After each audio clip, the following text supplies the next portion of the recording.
할렐루야. 예, 귀한 예천 신도시 교회 개척에 부족하지만 제가 개척 목사가 되었고, 여러분들의 기도와 헌신을 제가 기억하고 열심히 목회해서 좋은 열매를 맺어보도록 하겠습니다. 늘 기도해 주시길 바랍니다. 우리에게 야성이라는 것이 있습니다. 야성이 무엇이냐면은 어떠한 곳, 그곳이 매우 생소하고 익숙하지 않은 곳이라 할지라도 그곳에서 이렇게 살아남을 수 있는 성질, 그것을 야성이라고 이야기합니다. 하나님께서 우리를 창조하시고 우리를 이 험한 세상에 보내실 때 당신의 자녀답게 반드시 살아라 하는 뜻으로 우리에게 이 기질을 주신 것입니다. 그러니까 이것이 바로 하나님의 형상이죠. 이 기질이 하나님의 형상입니다. 그래서 야성, 이 기질, 이것은요 굉장히 귀한 것이고 그리고 좋은 것입니다. 그런데 우리 인간은 참으로 미련하게도 이 기질을, 이 하나님의 형상을 놓치고 그리고 잊어버리고 그리고 때로는 버리고 살아갈 때가 많습니다. 그래서 우리는 늘 이 사망에 그리고 죄악에 종속되어 살게 되었고, 우리가 회개해야 살 수밖에 없는 그런 존재가 우리가 된 것이죠. 여러분, 회개라는 것은 바로 이런 것입니다. 하나님이 본래 우리에게 주신 야성을 그리고 기질을, 하나님의 형상을 다시 잡는 것이고 또 다시 깨닫는 것이고 또 다시 찾는 것입니다. 그래서 하나님이 주신 야성을 다시 살려야 하는 것입니다. 이게 살아나야 다 살아나는 것입니다. 이게 살아나지가 않으니 신앙생활을 하거나 안 하거나 예수님을 믿거나 안 믿거나 세상 사람들과 다를 바 없는 것이고 오히려 더 못난 삶을 살 때가 많고요. 세상 사람들, 많은 사람들이 예수님 믿는 우리들을 별 볼 일 없는 사람으로, 별 영향력 없는 사람으로 그렇게 취급하는 경우가 있는 것입니다. 하나님이 주신 이 축복된 이 기질, 이 신앙의 야성, 꿈틀꿈틀거리는 이 역동적인 하나님의 형상이 우리에게 살아나야 이게 다 살아나는 것입니다. 돈 많다고 예수님 잘 믿는 거 아니잖아요. 공부 잘한다고, 기술 좋다고, 축복받는 거 아니잖아요. 모든 삶의 문제가 해결됐다고 은혜 받은 거 아니잖아요. 돈 많은 사람, 예수 안 믿는 사람들이 훨씬 더 많습니다. 건강한 사람도 예수 안 믿는 사람이 더 많습니다. 이 세상에 뛰어난 사람들과 단순 비교한다면 사실 우리 자랑할 거 별로 없습니다. 예수님 믿는 사람, 뭔가 다른 게 있어야 하는 것이죠. 우리가 어느 순간 이렇게 신앙생활을 하면서 모태신앙의 가정에서 태어나기도 하고 20년, 30년, 40년 그 이상의 신앙생활을 하면서 저처럼 신학도 하고 또 목사도 하고 여러분들 앞에 설교도 하고 하지만 또 여러분처럼 집사님도 하시고 또 안수 집사님도 하시고 또 권사님도 하시고 또 장로님도 하시고 하시지만 우리의 이 야성이 잠자고 있는 것은 아닌지 우리가 한번 뒤를 돌아볼 필요가 있다는 것입니다. 세상 사람들 보기에 저 사람 교회 다닌다고 하는데 예수 믿는 거 맞냐? 예수 믿는다는 게 도대체 뭐냐? 이런 지탄받는 삶이 우리 신앙의 자리가 아닌지, 그래서 부족한 나로 인해 예수님의 이름이 욕을 먹는 것은 아닌지, 부족한 우리 때문에 이 세상이 자꾸 어두워지는 것은 아닌지 한번 우리가 심각하게 생각하고 반성할 필요가 있다는 것입니다. 오늘 말씀의 주인공인 아브라함, 사실 아주 그냥 평범한 그런 사람이었습니다. 등 따시고 배부른 그런 삶을 지향하는 그런 사람이었습니다. 풍요로운 재산이 있으면 만족하는 사람이었고 이 한 몸 건강하면 그냥 행복한 사람이었습니다. 그렇게 생각하며 살았던 아브라함은 어느 순간에 하나님을 만나면서 이 아브라함의 야성이, 하나님의 형상이 역동적으로 꿈틀꿈틀 그렇게 살아나기 시작했습니다. 오늘 말씀 1절에서 3절까지 말씀을 다시 한번 읽어볼까요? 한번 PPT 보여주실 수 있으실까요? 1절에서 3절까지 말씀. 자, 한번 같이 한번 읽어보겠습니다. 여호와께서 아브라함에게 이르시되 너는 너의 고향과 친척과 아버지의 집을 떠나 내가 내게 보여줄 땅으로 가라. 내가 너로 큰 민족을 이루고 내게 복을 주어 내 이름을 창대하게 하리니 너는 복이 될지라. 너를 축복하는 자에게는 내가 복을 내리고 너를 저주하는 자에게는 내가 저주하리니 땅의 모든 족속이 너로 말미암아 복을 얻을 것이라 하신지라. 아멘. 하나님은 어느 날 아브라함에게 나타나서 아브라함 마음에 막 불을 지르고 있는 거예요. 기질을 살리고 야성이 꿈틀대게 만듭니다. 하나님의 형상을 회복시키십니다. 내가 너를 큰 민족을 이루게 하겠다. 내 이름을 창대케 하겠다. 너는 복의 근원이 될 것이다. 그러니 오늘 이 순간부터 풍요로운 고향과 친척을 버리고 내가 지시한 땅으로 떠나거라. 여러분, 이거 굉장히 대단한 약속 아닙니까? 사실 아브라함은 이 엄청난 이 하나님의 약속이 있는 줄 모르고 그동안 살아왔습니다. 지금 아브라함의 나이는 75세입니다. 75세면 적은 나이가 아니죠. 현역에서 은퇴하신 제 아버지가 지금 75세십니다. 우리 주일학교 어린아이들의 할아버지 나이 있죠. 인생이 후반기입니다. 아브라함은 지금까지 오래된 자기 인생 가운데 하나님이 있는 줄 모르고 살아왔던 것입니다. 어떻게 보면 아브라함의 이 인생 75년 헛된 인생이었습니다. 살아계신 하나님이 있는 줄 몰랐던 것이죠. 자기를 향한 하나님의 원대한 계획이 있는 줄 몰랐던 것입니다. 그런데 75세, 인생의 후반기인 이때 아브라함은 하나님을 만났습니다. 그러나 이 늙은 나이에 아브라함이 할 수 있는 것이 무엇이었겠습니까? 그런데 야성이 살아나고 하나님의 형상대로 살아간다면 나이는 그냥 숫자에 불과한 것입니다. 아무리 늦었을 때일지라도 나에게 깨달음이 온다면 그때가 여러분 가장 빠른 때이죠. 얼마든지 지금부터 다시 시작할 수 있는 것입니다. 이 말은 저같이 비교적 젊은 사람들뿐만 아니라 손주들이 계신 제1남신도회 우리 어르신들, 우리 신앙의 우리 선배님들이신 여러분들께서도 이 아브라함을 보면서 얼마든지 희망과 용기를 가질 수 있는 것입니다. 오늘부터 펼쳐질 여러분 삶의 가장 청춘은 언제입니까? 오늘입니다. 바로 오늘이에요. 이 아브라함은 75세였지만 바로 오늘부터가 시작이다. 바로 오늘이 내 삶의 가장 건강하고 젊은 청춘이다 라는 그런 자신감이 생겼고, 그래서 아브라함은 이때부터 목숨을 걸기 시작한 겁니다. 한번 도전하기로 마음을 먹은 것입니다. 자기 인생을 한번 걸어보겠다라고 결단한 것입니다. 자, 오늘 말씀 4절, 5절 함께 한번 읽어보겠습니다. 4절, 5절 같이 읽겠습니다. 이에 아브라함이 여호와의 말씀을 따라갔고 롯도 그와 함께 갔으며 아브라함이 하란을 떠날 때 75세였더라. 아브라함이 그의 아내 사레와 조카 롯과 하란에서 모은 모든 소유와 얻은 사람들을 이끌고 가나안 땅으로 가려고 떠나서 마침내 가나안 땅에 들어갔더라. 할렐루야. 네, 아브라함은 마침내 가나안 땅에 도착했습니다. 여러분 어떻습니까?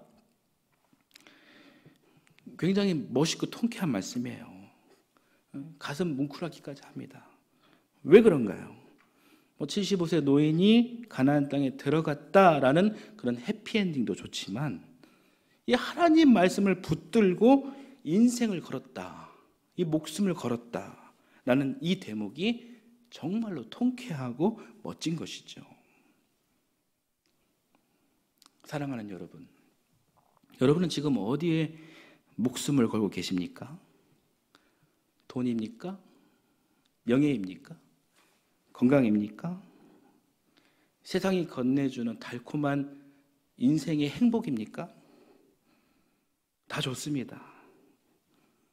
그러나 하나님의 말씀에 목숨을 거는 인생, 하나님이 나에게 주신 말씀, 그것이 있다면 그것을, 그 부르심을 자기 인생의 소명으로 알고 평생의 일념으로 알고 우리는 뛰어들어야 하는 것입니다.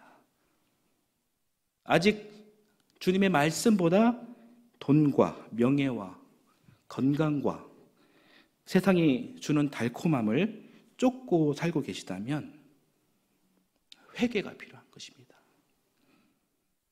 회개하시고 주님 말씀의 가치를 쫓아 살겠노라 결단해 주셔야 하는 것입니다. 이 부족한 종이 감히 말씀드리지만 하나님께서는 그런 사람을 좋아하시고 그런 사람에게 하늘문을 열어주십니다. 유명한 사진작가 중에 김중만 작가라는 분이 계십니다. 이분은 40년 동안 한결같이 사진 찍는 데 오래 다니신 분이에요. 40년 동안 사진 찍는 이 일에 몰두하면서 굉장히 유명세를 타신 분입니다. 사진으로 많은 이들에게 감동을 선물했기 때문에 여기저기에서 이분을 인터뷰한 흔적이 있습니다. 어떤 기자가 이 작가에게 이런 질문을 했습니다. 선생님은 오랜 시간 동안 사진을 찍으면서 선생님의 그간 인생 중 혹시 새로운 것을 발견한 것이 있으신가요? 김중만 작가는 이렇게 대답합니다. 가장 큰 발견은 제 인간성이 아주 못됐다라는 것입니다. 이 작가는 지금까지 자기 인생사의 가장 큰 발견이 무엇이냐? 그것은 자기 자신이 못됐다라는 사실이라는 거예요. 지금까지 자기 자신이 굉장히 오만했고 이기적이었는데 그 사실을 인지하지 못하다가 어느 날 문득 이 카메라 앵글에 비친 자기 자신의 오만한 자기 모습을 보게 됐다는 거예요. 그 이후부터는 그동안 자기 모습을 반성하며 사진을 찍었는데 그때부터 인간성이 조금 나아지는 자신을 발견할 수 있었다, 이런 고백을 한 것입니다. 참 훌륭한 고백이죠. 사진을 찍으면서 자기 자신을 바라보고 사진을 찍으면서 자기 자신을 변화시키고 성숙시키는 노력, 이 사진이라는 단순한 기능을 넘어서 그 안에 자신의 철학을 담아가지고 더 높은 차원의 삶으로 자기 인생을 승화시킨 것은 정말 귀한 것이고 훌륭한 것입니다. 그러니까 아브라함도 마찬가지였습니다. 그러니까 신앙생활 하기 전에는 굉장히 옹졸하고 인간성이 아주 별로인 사람이 아브라함이었습니다. 처음에 아브라함이 어떤 사람이었는지 여러분 잘 아실 거예요. 자기 자신한테 뭐 어떤 문제가 생기면 아브라함은 그 책임을 남에게 전가하는 그런 못된 성질을 갖고 있었어요. 자기만 살 궁리하는 그런 아주 이기적인 사람이었습니다. 아내 사라의 치마폭에 쏙 들어가 숨는 사람이었습니다. 남자가 체면이 있지 어떻게 아내 뒤에 숨는 그런 일을 벌입니까? 그렇게 옹졸한 사람, 별로인 사람이 아브라함이었습니다. 성경에 보면은 그 애굽에서 그 아내 사라를 잃을 뻔한 사건을 만나게 됐죠. 그때 아내 사라하고 짜가지고 사라, 당신이 모든 잘못을 다 뒤집어 쓰고 책임지는 것으로 하자. 한 사람은 살아야 되지 않겠냐? 뭐 이런 이야기 하면서 실제로 애굽 왕 바로에게 그 아내를 보내는 장면이 나오지 않습니까? 이런 아브라함 멋집니까? 존경심이 생기나요? 이게 얼마나 어이없는 행동을 합니까? 그뿐만이 아니에요. 아브라함의 결정 방식을 보면은 계산해서 자기에게 득이 될 것 같으면 결정하고 해가 될 것 같으면은 무시해버리는 전형적인 인본주의, 세속주의, 계산주의 이런 삶을 살았던 사람이에요. 인간적인 방법과 거기에 걸맞는 지혜로 모든 문제를 해결하려고 했습니다. 그러니 이 사람이 하나님이 보이겠어요? 보이지 않죠. 말은 하나님을 믿는다고 하지만 실상은 무릎 꿇고 기도하지 않는 사람이었습니다. 그래서 나타난 결과가 이스마엘이었죠. 인간적인 계획, 인간적인 실력과 인간적인 판단, 그 결과라고 볼 수 있습니다. 이스마엘 때문에 아브라함이 얼마나 큰 상심을 당하고 고역을 당했습니까? 그러나 그렇게 처음에는 볼품없었던 이 아브라함은 점점 변화했습니다. 그 시작은 바로 하나님을 만나면서부터였습니다. 나중에는 아내를 보호하는 역할도 합니다. 이제 인간적인 생각을 버리고 하나님께 무릎 꿇고 기도하는 참다운 사람으로 변하게 됩니다. 하나님을 만나고 신앙생활하면서 이 아브라함도 인간성이 점점 좋아지기 시작합니다. 여러분, 이게 정상적인 거잖아요. 그렇죠? 아까 이 김중만 작가 이야기를 제가 했는데요. 이분은 이 사진 관련한 자신의 철학이 있다고 합니다. 사진의 95%는 기술이고 나머지 5%는 영혼이다. 기술이 중요하지만 그러니 영혼이 없으면 안 된다는 이야기입니다. 그래서 영혼이 있는 작품을 찍으려고 노력했고 영혼이 있는 그 작품이야말로 진정한 작품이다라는 것입니다. 멋있는 이분만의 작품 세계죠. 그러니까 신앙생활도 마찬가지입니다. 여러분, 신앙생활의 핵심이 무엇입니까? 영혼입니다. 성령입니다. 성령, 영혼, 이것은 우리 인간의 본질이 있죠. 우리의 몸, 우리의 정신을 제어하는 우리의 영혼이 정화되지 않거나 변화되지 않으면 결국 아무것도 바뀌지 않습니다. 몸과 정신이 아무리 깨끗이 씻겨지고 변화된다 해도 우리 인생의 본질인 영혼이 변화되지 않으면 결국 아무것도 아닌 게 되는 것이죠. 그런 사람이 하나님을 믿는다고 신앙생활이 재밌겠습니까? 재미없습니다. 그런 사람들이 지금 이 설교를 듣는다고 재미있어 할까요? 아유, 언제 끝나나? 엄청 지루하죠. 찬송 부를 때는 어떨까요? 그냥 부르고 또 부르고 울림없는 찬양, 영혼 없는 그런 찬양이 될 뿐입니다. 재미가 없습니다. 교회 생활 오래 해도 그냥 익숙해져서 그냥 그렇고 그렇죠. 이게 바로 매너리즘입니다. 이 매너리즘은 생명력이 없습니다. 우리 영혼 속에 하나님의 영, 이 성령이 들어가야 이 생명력이 발동하고 인간성이 달라지는 것입니다. 그런 점에서 가장 중요한 것이 무엇이냐? 영성입니다. 영성이 바로 세워지고 영성으로 충만해져야 되는 것입니다. 그렇지 않으면 이 험한 세상 이겨낼 수가 없는 거예요. 이 세상의 유혹이 얼마나 달콤한데요. 여러분, 이 세상이 어떻습니까? 눈 뜨고도 코베임 당하는 그런 악한 세상 아닙니까? 스스로 나를 방어하지 않으면 안전을 보장받을 수 없는 그런 악한 세상 아닙니까? 이 영성이 없으면 이 정신없이 빠르게 흘러가는 이 악한 시대의 모든 흐름을 도저히 이겨낼 수가 없는 것입니다. 여러분은 무엇을 위해 목숨을 걸고 계십니까? 우리 함께 영성 회복 이 일에 목숨을 걸어보면 어떨까요? 이 영성이 바로 세워져야 바로 변화와 성숙이 이루어지는 것입니다. 이거 없으면 결국 아무것도 아닌 것이 되는 것입니다. 아브라함은 하나님 말씀에 인생과 목숨을 걸었더니 변화되었습니다.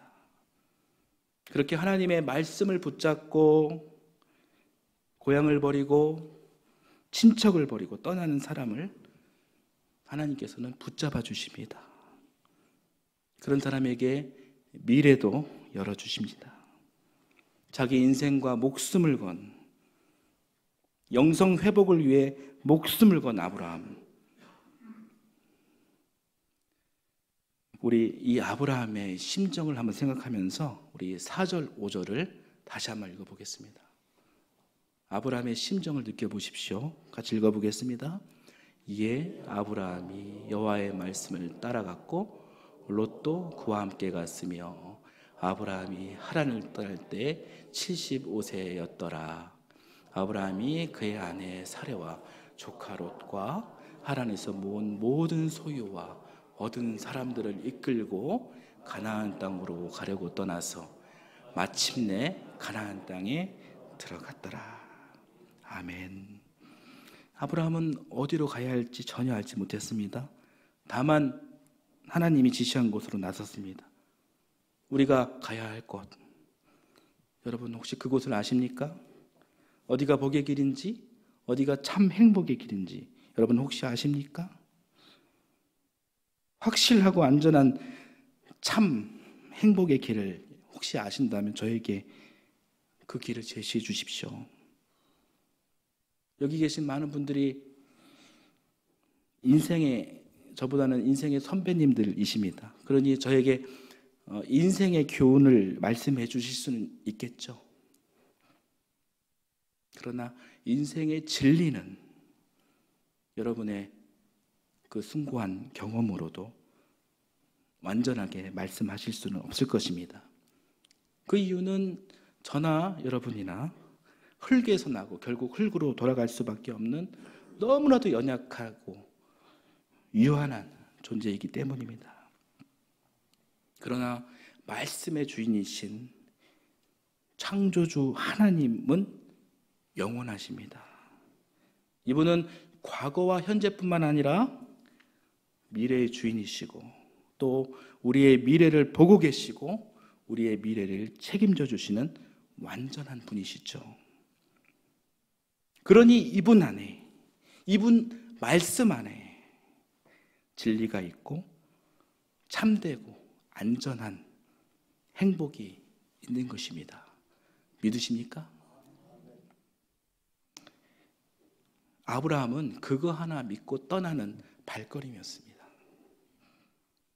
우리의 삶이, 우리의 미래가 아브라함처럼 이 믿음을 갖고 떠나는 행복한, 그리고 확실한, 그리고 안전한 여행이기를 소망합니다. 그러한 삶으로 나아가면 여러분 이상한 힘 3가지가 여러분들 마음에 생기게 될 것입니다. 이상한 힘이에요. 그 이상한 힘이 무엇일까요? 그 힘 이야기를 하고 오늘 말씀을 마무리하겠습니다. 첫 번째는 여러분 기다림의 힘이 생깁니다. 저는 여러분 잘 못 기다리는 성격을 갖고 있습니다. 그러니까 우유부단한 일들을 보면 답답하고 무언가를 이렇게 제시했을 때 답하지 않으면 답답해서 제가 막 다 정리해버리는 그런 성격을 갖고 있어요. 사람 성격이라는 것이 다 일장일단이 있죠. 제 성격에도 제가 단점이 많음을 잘 알고 있습니다. 조급하다고 일들이 잘 풀리는 것이 아니죠. 빠른 것만이 정답이 될 수가 없습니다. 엄마 뱃속에 있는 태아가 10달간 엄마 뱃속에 잘 있어야 온전하고 건강한 아이로 태어나죠. 기다리기 힘들다고 일찍 나오면 그만큼 덜 성장하고 미숙함이 그대로 묻어 나옵니다. 인격적인 사람이 되는 과정도 그냥 되는 것이 아니죠. 인내와 기다림의 연속인 것이죠. 빠르게 자란다고 문제가 해결되는 것이 결코 아닙니다. 기다림 뒤에 오는 기쁨이 얼마나 값지고 정말 큰 행복인지 모릅니다. 그것이 참으로 값진 인생의 선물입니다. 성경에 나오는 훌륭한 인물들, 그리고 오랜 역사 속에 지금도 영향력을 끼치고 있는 훌륭한 그런 사람들, 특징은요, 다들 잘 기다렸다라는 것입니다. 모두 기다림의 대가들입니다. 기다림 속에 느긋함이 있고요, 여유가 있습니다. 기다림 속에 나 자신을 돌아보는 성찰이 있습니다. 빨리 갈 때는 앞만 보고 그렇게 달렸는데 천천히 가다 보니 동서남북, 옆과 뒤, 주변의 것들이 보이기 시작합니다. 그러면서 삶의 다양한 이해관계를 알아가게 됩니다. 또 세상의 방식으로 풀리지 않는 도저히 깨닫고 알 수 없는 그런 일을 마주했을 때 고개를 들어서 하늘을 쳐다보게 되고 또 하나님께 기도하며 여쭙게 되는 그런 여유까지 생기는 거예요.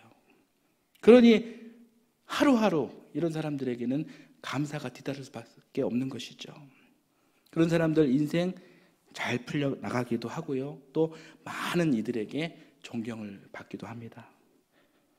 이 아브라함은 75세 때 하나님을 만남으로 본격적인 신앙생활을 하면서 100세에 기다림의 열매를 맺게 되죠.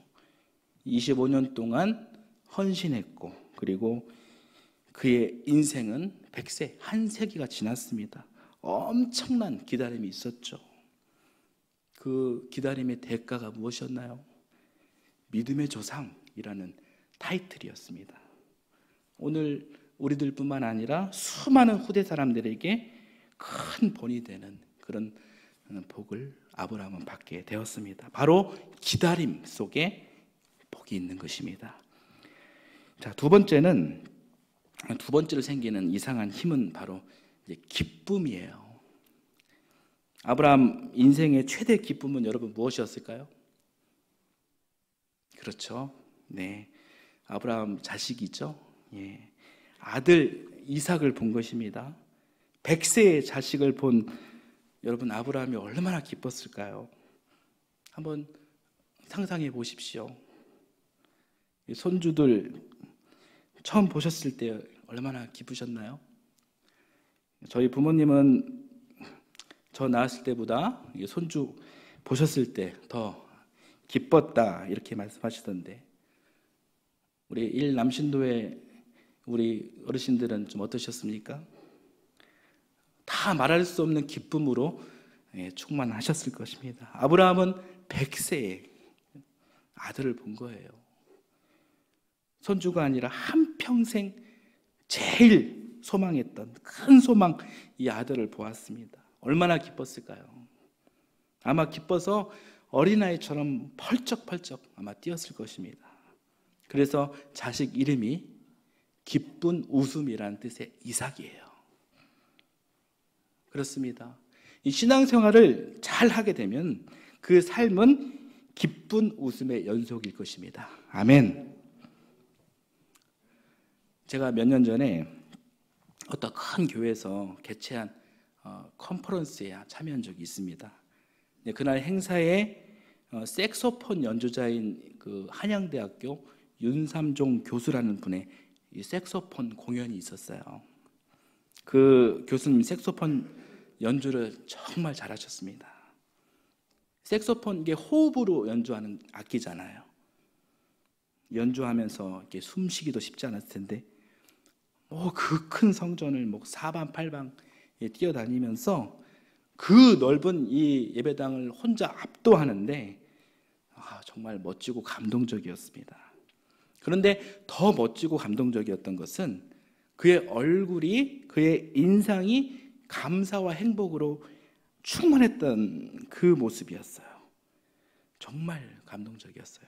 저는 이분께 받을 감동은 여기까지다라고 이렇게 생각을 했습니다. 그런데 감동은 여기서 끝이 아니었어요.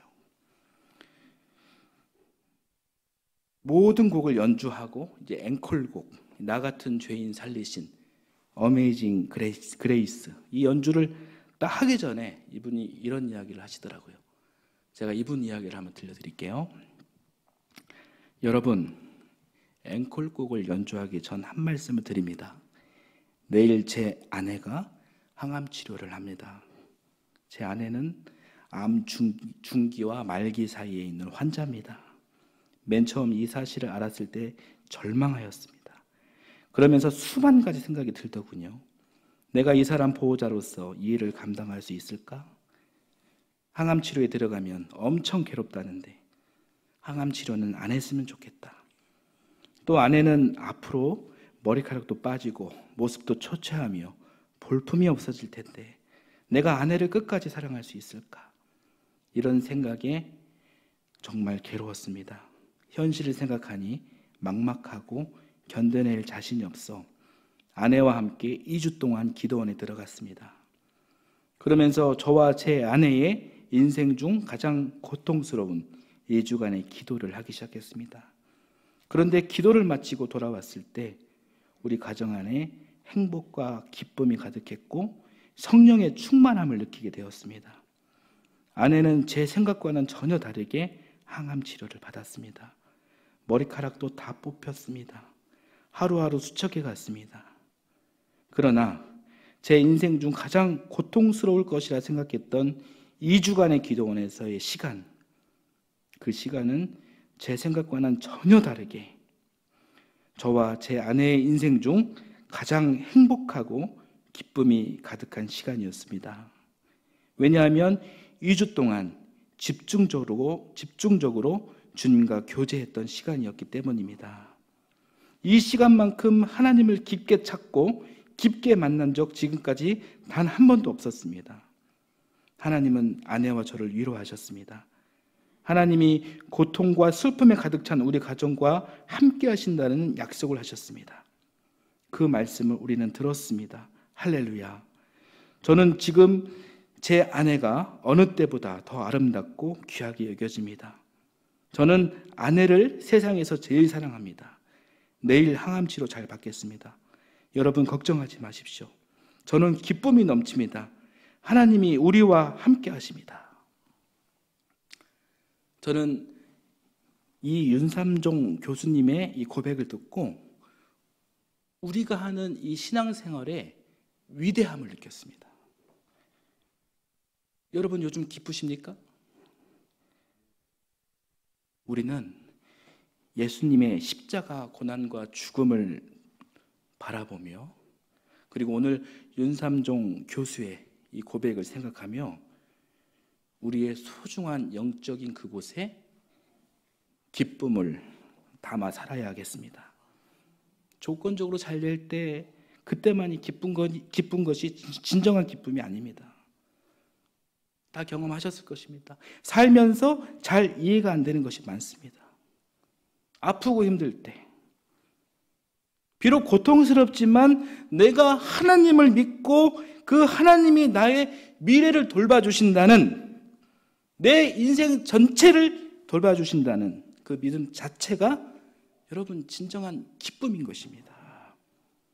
이것이 바로 우리 인생의 진정한 보물 아니겠습니까?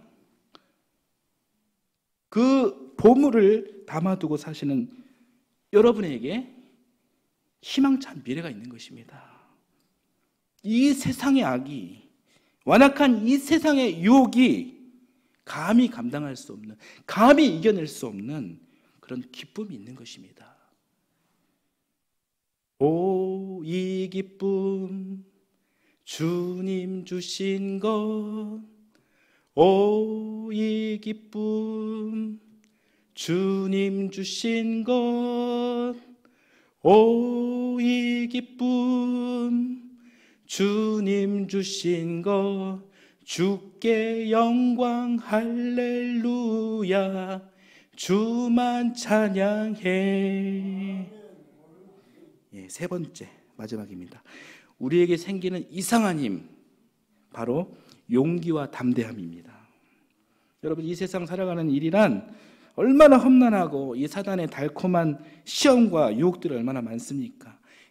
정신을 바짝 차리지 않으면 안 되는 위험한 그런 세상입니다. 그런 이 세상 살아갈 때 자신의 미래를 스스로 개척할 수 있는 용기와 담대함을 우리는 키워나가야 하죠. 힘들고 어렵고 현실 앞에 주저하고 싶을 때, 여러분 다 그때를 경험하셨죠? 그때 여러분 골리앗과 싸우러 나가는 그런 다윗을 한번 여러분 생각해 보십시오. 상상해 보십시오. 객관적으로 싸움이 될 수 없는, 죽으러 가는 골리앗과 싸우러 나가는 이 다윗의 마음이 어땠을까요? 죽을 맛이죠. 그런데 다윗은 이때 이렇게 되뇌었다고 합니다. 나는 할 수 있다. 나는 잘할 수 있다. 내 생각보다 더 잘할 수 있다. 우리 한번 같이 한번 외쳐볼까요? 저를 한번 따라해 주십시오. 나는 할 수 있다. 나는 잘할 수 있다. 내 생각보다 더 잘할 수 있다. 그렇습니다. 여러분 할 수 있습니다. 잘할 수 있습니다. 여러분 생각보다 더 잘할 수 있습니다. 하나님이 여러분과 함께 하시니 모든 것이 가능합니다. 용기를 가지십시오. 담대함을 가지십시오. 나이는 여러분 숫자에 불과한 겁니다. 다윗이 가졌던 용기와 담대함으로, 이 힘을 가짐으로 매일매일 나를 괴롭히는, 나를 엄습하는, 무섭게만 여겨지는 여러분만의 골리앗을 능히 이겨내시고 죽음을 이겨내시고 영생의 복락을 누리시길 주님의 이름으로 축원합니다. 하나님은 오늘도 하나님을 믿고 과감하게 목숨과 인생을 거는 사람, 야성을 회복하는 사람, 이 사람에게 삼복을 주십니다. 첫째는 기다림의 복입니다. 둘째는 인생의 위기를 극복할 수 있는 강력한 무기, 기쁨의 복입니다. 셋째는 미래를 향해 내달릴 수 있는 강력한 무기, 용기의 복입니다. 여러분, 오늘 설교를 하는 저 김목원 목사는 여러분 기억하지 않으셔도 괜찮습니다. 바로 잊어버려도 좋지만 오늘 말씀의 여러분 삼복은 여러분 꼭 기억해 주십시오. 신앙생활 후에 오는 삼복입니다. 기다림의 복, 기쁨의 복, 용기의 복. 이런 복의 은혜가 참 좋은 교회, 우리 풍기교회 위에, 우리 풍기교회 우리 일남신도회 위에, 또 여러분 모두의 가정 위에, 여러분 개인 위에 충만하기를 예수님의 이름으로 축원합니다. 우리의 미래를 보시고 우리의 미래를 책임져 주시는 살아 역사하시는 하나님, 우리에게도 아브라함처럼 되게 하여 주시고 그 믿음을 주시옵소서. 다윗처럼 담대함과 용기를 허락하여 주시옵소서. 특별히 우리 신앙의 뿌리 역할을 잘 감당하는 우리 일남신도회 우리 성도들 위해 하늘의 위로를 허락해 주시고 또 강건함을 허락해 주옵소서.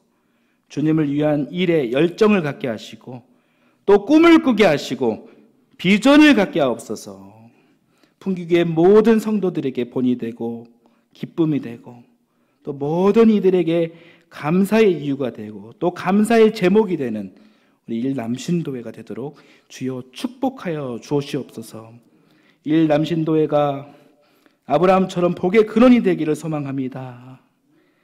이 남신도회를 통해 복이 들어가고 나가게 하시고 이 남신도회로 인해 풍기교회가 날마다 생명이 넘쳐나는 생수의 강가가 되게 하시고 이 생수가 풍기교회 문지방을 넘어 풍기 온 동네에 흘러넘치게 하옵소서. 그리하여 주님을 몰라 죽어가는 풍기의 모든 생명을 구원하고 또 모든 영광을 하나님께 올려드리는 그런 귀한 주님의 제단 우리 풍기교회가 되게 하여 주옵소서. 그 일을 능히 감당하는 풍기교회 일남신도회가 되게 하여 주시옵소서. 이 모든 말씀 예수님의 이름으로 기도드립니다.